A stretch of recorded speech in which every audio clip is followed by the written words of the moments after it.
The 19th Francophonie Summit has given its verdict.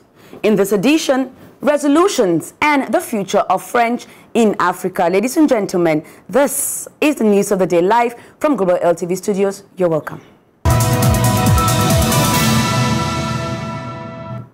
A look back at the Francophonie Summit held in France for the first time in many years. The two-day event focused on the theme of creating, innovating and undertaking in French. Several heads of government attended on October 4th and 5th. Paulinès Otu tells us more.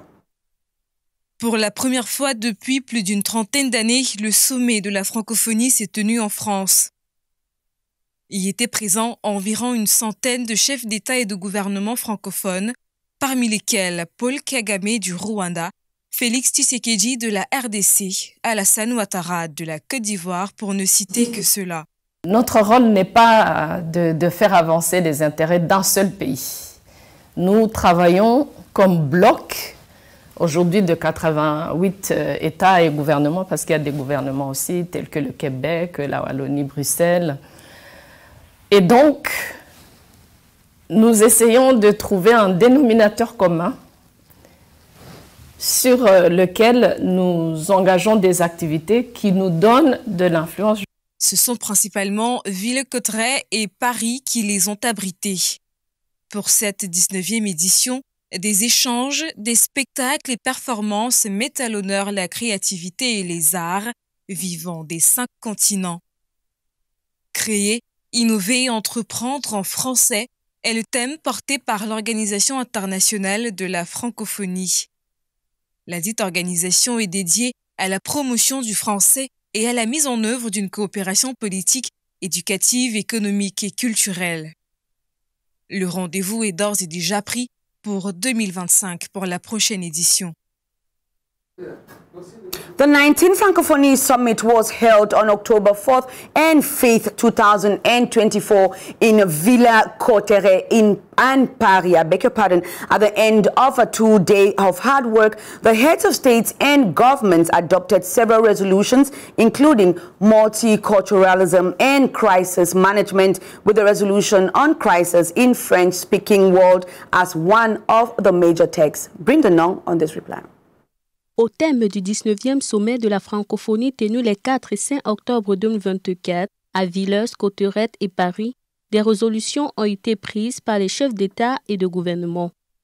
L'on note entre autres le multilatéralisme et la gestion des crises. Le sommet a été l'occasion de réfléchir à la plus-value de l'OIF dans la gestion des crises qui touchent l'espace francophone.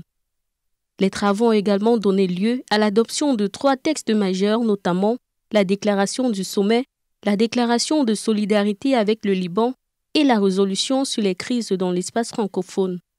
Autre résolution est celle de la jeunesse francophone et de l'emploi. Sachant que le sommet avait pour thème « Créer, innover et entreprendre en français », la question de l'emploi des jeunes a été placée au centre des discussions avec la volonté de créer des solutions concrètes tant au sein de l'OIF que dans les États membres pour offrir à la jeunesse des opportunités d'insertion professionnelle en langue française. À cette liste de résolutions, les nouvelles adhésions et changements de statut ont également été au centre des échanges lors de ce rendez-vous. Ces décisions susmentionnées et prises lors du 19e sommet de la francophonie témoignent du rôle crucial de l'OIF dans la construction d'une francophonie solidaire, innovatrice et engagée. Pour rappel, le 20e sommet de la francophonie va se tenir au Cambodge en 2026. The 19th Summit of La Francophonie, which took place on October 4th and 5th in France, marked a significant moment for the global French-speaking communities. 5 new member states were welcomed into the fold, while 2 others saw their statuses upgraded. Joy Ngong brings us details on these changes and the conditions for joining La Francophonie. At the close of the Villers-Cotterêts Summit, heads of state and government approved 5 new requests for membership in La Francophonie. After a moratorium on new admissions aimed at reflecting on the organization's future identity and priorities, the summit in Djerba back in 2022 had already set new guidelines to simplify and clarify the process. 2 years later, Angola, Chile, the Canadian province of Nova Scotia, French Polynesia, and the German state of Saarland were granted observer status in the Francophonie. Meanwhile, Cyprus and Ghana saw their status evolve to full membership.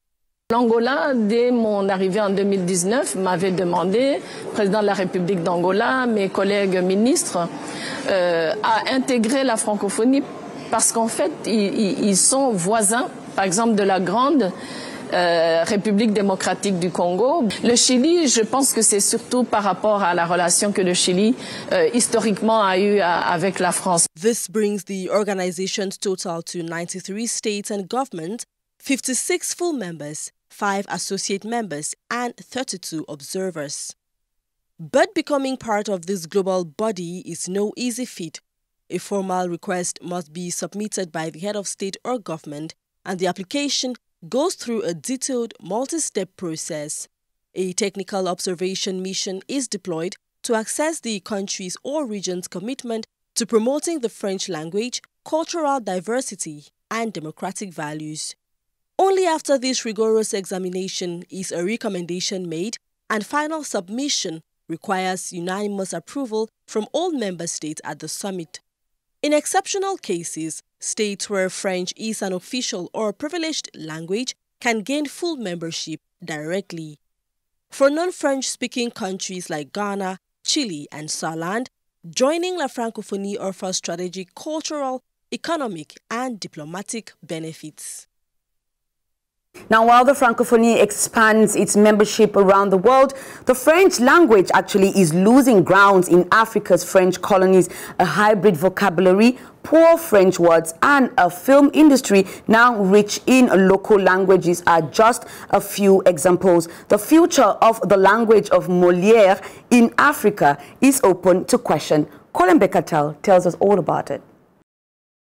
Le 19e sommet des chefs d'État membres de la francophonie s'est tenu en France les 4 et 5 octobre 2024. L'Afrique a bien entendu été conviée cette fois, alors que des ondes de méfiance vis-à-vis de la France entourent les régimes de certains de ces pays francophones, notamment ceux de sa partie ouest. Il y est d'ailleurs né une théorie que l'on appelle le sentiment anti-français. S'il reste vrai qu'à son usage, la langue française reste courante dans le quotidien des Africains de ces pays par la France colonisée, elle n'est pas moins fissurée, aujourd'hui plus qu'hier. Le Rwanda, par ses autorités, n'a pas caché son désamour pour cette langue, alors qu'il y était annoncé l'abrogation de son caractère officiel. Dans des pays comme le Cameroun et la Côte d'Ivoire, pour ne citer que ceux-là, le vocabulaire hybride, avec une prépondérance des langues locales, pour une toute proportion du français dans chaque phrase, démontre la perte d'aura dans ces pays de la langue de Molière. Non, comme moi du sport, et maintenant on a envie de chopper un petit haut là, histoire de reprendre un peu les forces. Parce que là-bas au quad, c'est un peu chaud. Bon, maintenant, on va se diriger là-bas bien à Eco pour pouvoir chopper quelque chose et prendre un peu l'ambioto. Le pouvoir de la langue française est aussi manifestement dégradé dans la logique de la culture en Afrique. C'est le cas par exemple du cinéma burkinabé, ivoirien, congolais, mais aussi sénégalais, où l'usage exclusif du français relève du passé.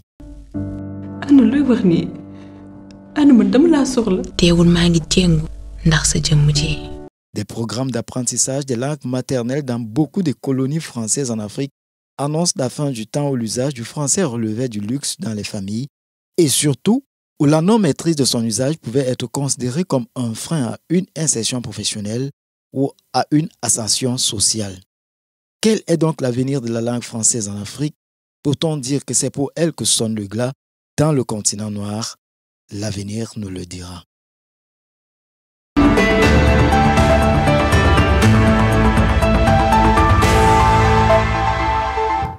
Let's talk film. The 11th edition of the Kinshasa International Film Festival came to a close earlier this week at the Academy of Arts in the Congolese capital. The aim of the cinematographic event is to promote the emergence of cinema in the Democratic Republic of Congo, where it is little appreciated. Let's hear from Yves Maele, our correspondent from the DRC. Un événement annuel organisé chaque année à Kinshasa pour la promotion et la production cinématographique locale national et international. La 11e édition du Festival international des cinémas de Kinshasa met en lumière la scène culturelle avec un événement festif dans un environnement où il n'existe presque pas les industries du cinématographique. Festival international de Kinshasa, vraiment la grande poésie pour moi que le cinéma congolais, ça commence à prendre le relais. Par rapport au début, ils arrêtent un peu, voilà. Aujourd'hui, les gens peuvent comprendre que non, il y a des gens qui font des baboquets et des gens qui font du cinéma. C'est ça que le Festival international de Kinshasa, c'est pas que pour mon film que je suis là, parce que j'ai joué dans 5 ans, mais je suis là aussi pour des rencontres. Ça crée vraiment des rencontres avec d'autres, des échanges avec des producteurs, des réalisateurs. Déjà, bravo, parce que ce genre d'initiative, ça permet de pouvoir prendre premièrement le film congolais, mais aussi nos acteurs du Congo. Et ça fait aussi appel, ça ouvre beaucoup de portes, surtout pour des partenaires étrangers, internationaux. Si pour les artistes du cinéma, Fikin est une occasion à promouvoir les cinémas congolais. Pour certains, c'est un moment de divertissement. En fait, ce que j'ai bénéficié à cette 11e édition du Festival international de Kinshasa, vraiment je peux dire que c'est bénéfique pour tout le monde. Ça nous aide, nous, en tant qu'artistes, à nous améliorer, à avoir des performances, à être courageux, à avoir l'endurance.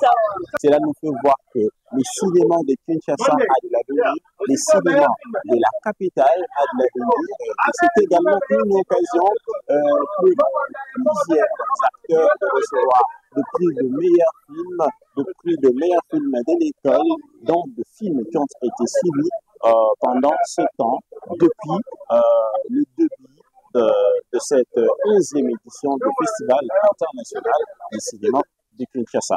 Yves Bayeli, depuis Kinshasa à l'Académie de Beaux-Arts, plein centre-ville de Kinshasa, capitale de la République démocratique du Congo, pour Global LTV. And that was it for today's News of the Day. Ladies and gentlemen, thank you for watching. Stay tuned and stay blessed.